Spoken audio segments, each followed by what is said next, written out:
11वां सकंद 20वां अध्याय। श्याम सुंदर का उद्धव जी से माया छूटने का उपाय कहना।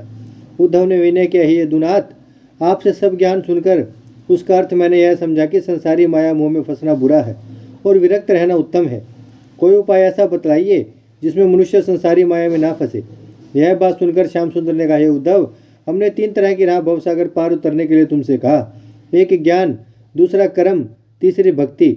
जिसको ज्ञान प्राप्त होता है वह संसारी माया में नहीं फंसता और संसार की प्रीति में जो फंसा है उसको शुभ कर्म करना चाहिए।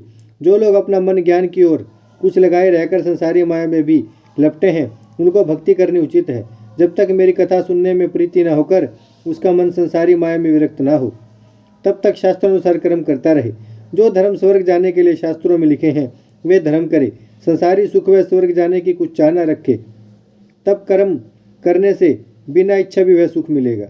इसलिए मनुष्य को 8 पैर परमेश्वर का ध्यान रखकर पहले शुभ कर्म करना चाहिए। जब तक हाथ, पांव, नाक, कान व आँख आदि सब इंद्रियों में समर्थ्य रहती है तब तक सब कर्म अच्छी तरह बन पड़ते हैं।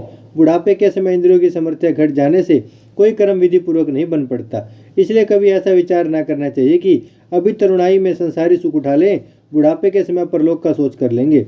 मनुष्य का शरीर वृक्ष के समान है। काल रूपी लुहार उस वृक्ष को काटने के लिए दिन रात उस पर कुल्हाड़ी चलाता है। इतनी अच्छी गाल दसी है, न मालूम किस समय यह शरीर रूपी वृक्ष गिर पड़ेगा। इसलिए मनुष्य को संसारी प्रीति से विरक्त रहकर दिन रात अपनी मृत्यु की याद और मेरे चरणों का ध्यान करना चाहिए जिसमें उसकी मुक्ति हो। दूसरा ज्ञान सुनो। एक वृक्ष पर 2 पक्षी खोता लगाकर रहते थे। जब उस वृक्ष को लुहार काटने लगा तब एक पक्षी ने कहा कि यहाँ से उड़ चलो। दूसरा पक्षी बोला कि बैठे रहो। जिस तरह उड़ जाने वाला पक्षी जीता बच गया और बैठे रहने में दुख पाता है, उसी तरह संसारी माया छोड़ देने से मुक्ति प्राप्त होती है। उसके साथ लिपटे रहने में आवागमन से नहीं छूटता। तीसरे, मनुष्य तनु नौका रूपी जानकर गुरु को मांझी के समान समझना चाहिए। वह नाव समुद्र में पड़ी रहकर हवा रूपी मेरे चरणों का ध्यान उसे किनारे पहुंचाने वाला है। जो कोई नौका रूपी मनुष्य तनु पाकर भवसागर पार उतरने का उपाय नहीं करता उसे बड़ा मूर्ख व आत्मघाती जानना उचित है। जब तक मनुष्य ज्ञान की राह अपने मन को कुमार्ग में चलने से नहीं रोकता तब तक उसको अनेक तरह के दुख प्राप्त होते हैं।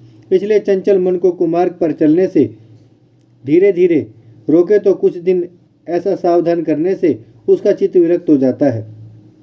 जब मनुष्य का मन विरक्त होकर मेरी ओर लगा तब फिर संसारी माया में नहीं लपटता और प्रतिदिन उसे मेरी भक्ति अधिक उत्पन्न होती है।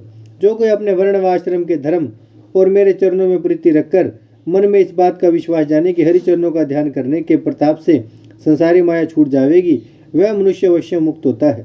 हे उद्धव, भवसागर पार उतरने के लिए भक्ति के बराबर दूसरा कोई उपाय उत्तम नहीं है। मेरे भक्त मुक्ति की भी चाह नहीं रखते। चारों तरह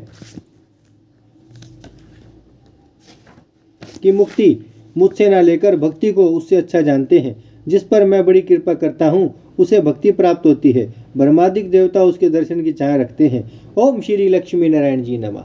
भजमन नारायण नारायण नारायण, श्रीमन नारायण नारायण नारायण, लक्ष्मी नारायण नारायण नारायण, सत्य नारायण नारायण नारायण, भजमन नारायण श्रीमन नारायण, लक्ष्मी नारायण सत्य नारायण, भजमन नारायण नारायण नारायण। भागवत महापुराण की जय, लक्ष्मी नारायण भगवान की जय, लड्डू गोपाल की जय, सतयुगी प्रिंस की जय।